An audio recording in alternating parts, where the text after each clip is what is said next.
Mega power star Ram Charan దర్శకుడు Buchibabu combination లో వస్తున్న పెద్ది చిత్రంపై రోజు రోజుకి అంచనాలు పెరుగుతుండగా తాజాగా ఈ సినిమాకు సినిమాటోగ్రాఫర్ గా పనిచేసిన రత్నవేలు ఆ అంచనాలను నెక్స్ట్ లెవెల్లోకి తీసుకెళ్లారు. ఆయన చెప్పిన దాని ప్రకారం పెద్దిలో రామ్ చరణ్ పర్ఫార్మెన్స్ పీక్స్ లో ఉండబోతోందని స్పష్టమవుతోంది. ఈ సినిమాలో రామ్ చరణ్ ప్రయాణం చాలా వైవిధ్యంగా ఉంటుంది. కథలో భాగంగా ఆయన మొదట ఒక క్రికెటర్ గా కనిపిస్తారు.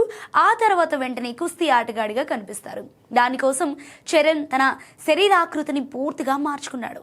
సినిమాలో క్రికెట్, కుస్తీ మాత్రమే కాదు, కథలో భాగంగా చరణ్ మరో విభిన్నమైన లుక్లో కనిపించబోతున్నారు.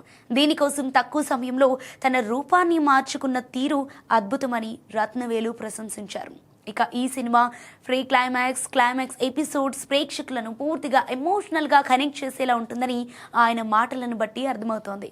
ఇక రామ్ చరణ్ నటన గురించి మాట్లాడుతూ ఆడియన్స్ మైండ్ బ్లాక్ అయ్యే రేంజ్లో ఆయన పర్ఫార్మెన్స్ ఉంటుందని చెప్పటం అంచనాలను ఆకాశాన్ని తాకేలా చేసింది. అలాగే పెద్దిలో భారీ స్థాయిలో యాక్షన్ ఎలిమెంట్స్ ఉండబోతున్నాయని తెలుస్తోంది. ముఖ్యంగా నైట్ ఎఫెక్ట్ ఫైట్, రైల్వే యార్డ్లో జరిగే యాక్షన్ సీక్వెన్స్ సినిమాకు హైలైట్ అవుతాయని సమాచారం. అయితే ఈ సినిమాలో ఓ హాస్పిటల్ సీక్వెన్స్ మాత్రం అదిరిపోతుందని చెప్పటం చూస్తుంటే పెద్ది కథలో బుచ్చిబాబు చాలానే ట్విస్ట్లు, ఎమోషనల్ టర్న్స్ పెట్టినట్లు అర్థమవుతోంది. మరి ఏదేమైనా పెద్ది మాత్రం పీక్స్లో ఉండబోతోందని చెప్పాలి.